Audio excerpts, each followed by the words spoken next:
M S I historical کے معزز دوستوں، میں ہوں شمس الاسلام اور آپ تمام دیکھنے اور سننے والوں کو السلام علیکم۔ دوستوں، ہمارا دین ہمیں گناہوں سے بچنے کا درس دیتا ہے،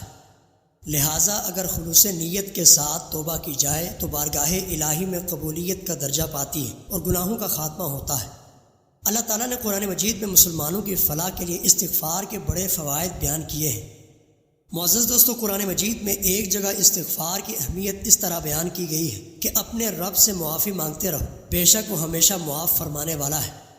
اور حضور جانے جانا صلی اللہ علیہ وآلہ وسلم نے بھی ارشاد فرمایا کہ اللہ تعالیٰ ایسے شخص کو اپنے عرش کے سائے میں جگہ دے گا جس نے تنہائی میں اللہ تعالیٰ کا ذکر کیا اور اس کی آنکھ سے آنسو جاری ہو گئے۔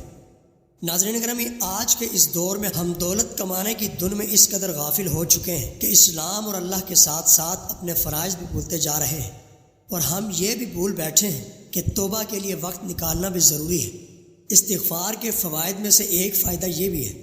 کہ استغفار کرنے سے دولت اور اولاد میں برکت حاصل ہوتی ہے، اور استغفار کرنے سے دعا قبول ہوتی ہے، اور استغفار کرنے سے رزق میں اضافہ ہوتا ہے، اور استغفار معافی کا ذریعہ بھی ہے، اور استغفار کرنے سے رحمت کی بارش نازل ہوتی ہے۔ معزز دوستو، اس وقت ہماری زندگی عدم تحفظ کا شکار ہے، اور بلا شبہ استغفار کا ود ہمیں دنیاوی زندگی میں صبر عطا کرنے کا بہترین ذریعہ ہے، اور استغفار ہمیں ذہنی، جذباتی اور روحانی طور پر مضبوط کرتا ہے۔ قرآن مجید میں اللہ تعالیٰ ارشاد فرماتا ہے، اپنے رب سے معافی مانگو اور پھر اسی سے توبہ کرو، وہ تم پر آسمان سے بارش برسائے گا اور تمہیں قوت عطا فرمائے گا۔ اور استغفار کرنے والے کے متعلق قرآن مجید میں آیا ہے کہ اللہ تعالیٰ اس دنیا میں بھی اور آخرت میں بھی استغفار کرنے والے کو اپنے بے پناہ فضل و کرم سے نوازے گا۔ پیارے دوستو، مفہوم روایت ہے کہ مومن جب گناہ کرتا ہے تو اس کے دل پر ایک سیاہ نقطہ پڑ جاتا ہے، اگر وہ گناہ چھوڑ کر استغفار کرتا ہے تو وہ نقطہ مٹ جاتا ہے،